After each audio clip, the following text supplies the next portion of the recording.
Live from Fargo and serving you on TV, online, and on the go. This is Valley News Live at 5. New tonight at 5, a tool to help you predict how long you'll have to wait in line before getting the COVID-19 vaccine. Valley News team's Callie Hubbard is live in the studio to break it down for us. Callie?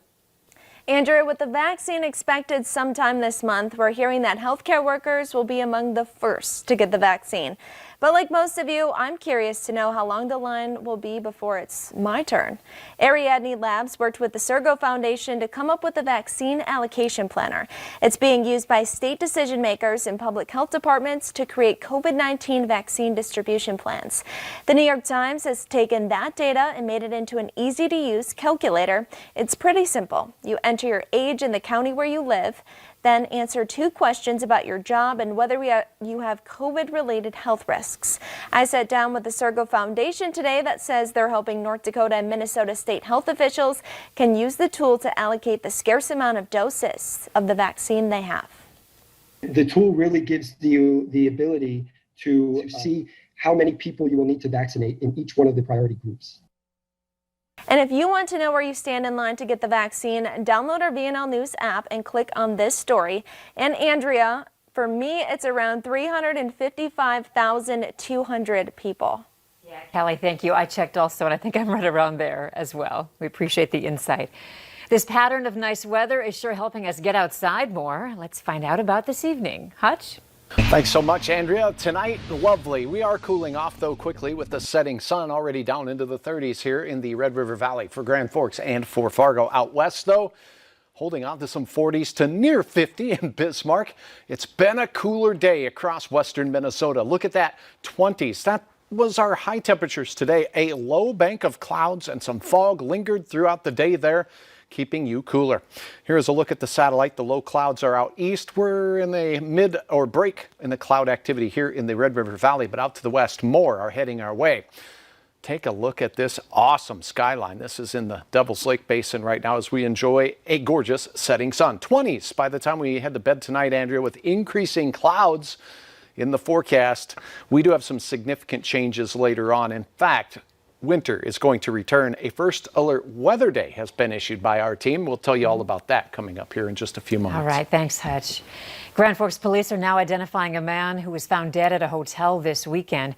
Investigators say the man is 55-year-old Jeffrey Shulzitsky and that his injuries appear to come from homicidal violence.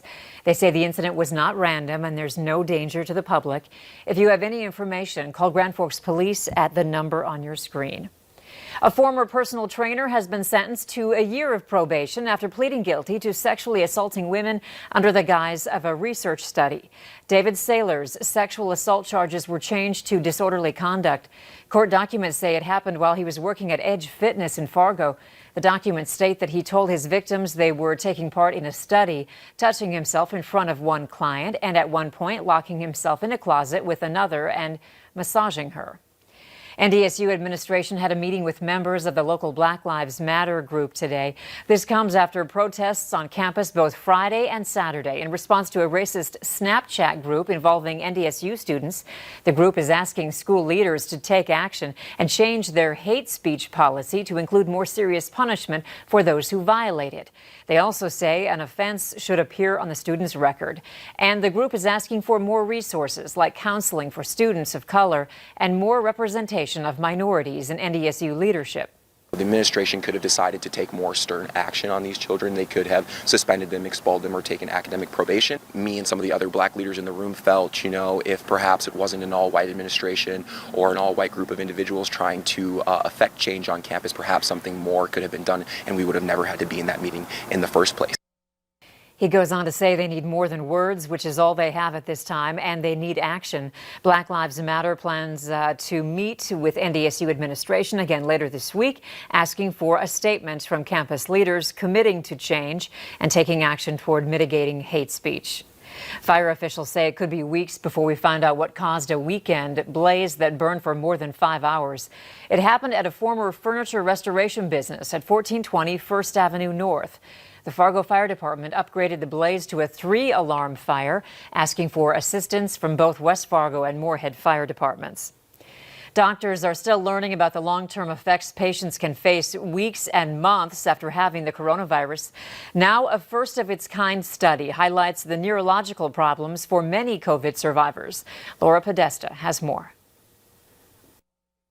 Maria Manfredini and her fiancé were planning their dream wedding in Italy when the pandemic hit.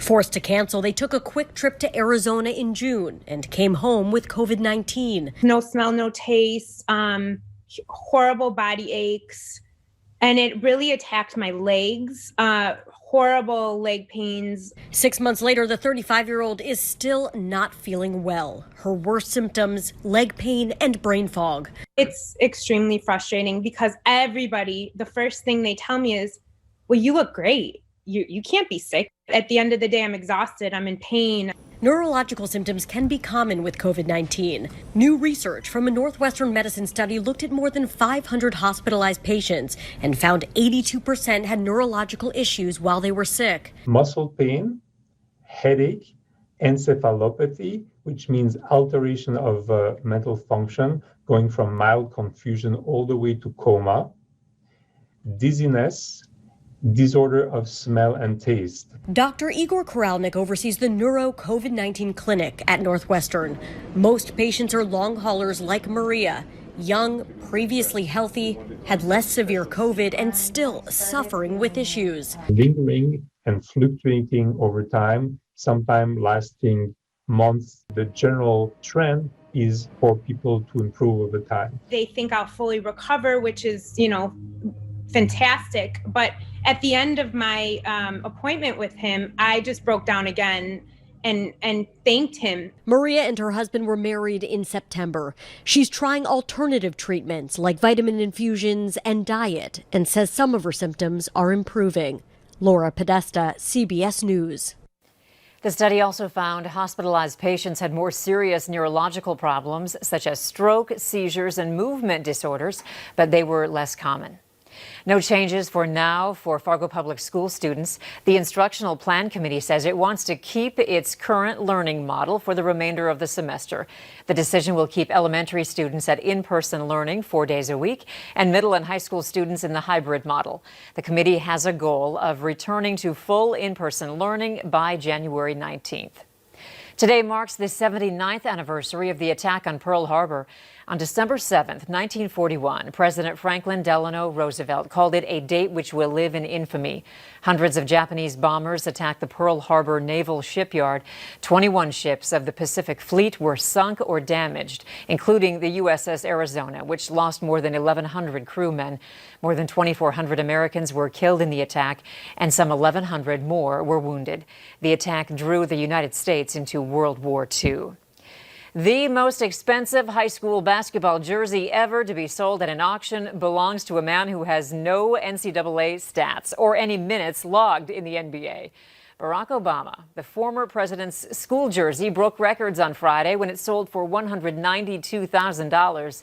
The shirt broke the record set last year by LeBron James' St. Vincent St. Mary's jersey that sold for $187,000.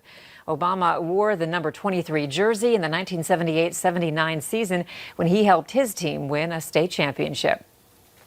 Valley News Live is teaming up again with the Great Plains Food Bank for a virtual food drive.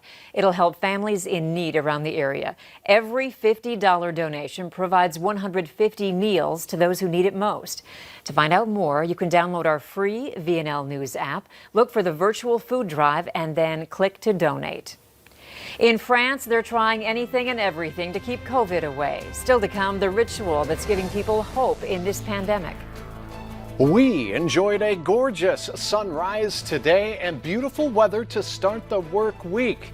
However, as we go through this week, we are going to see some significant changes as December will become a lot more December-like. I'll have hour-by-hour details on a First Alert Weather Day coming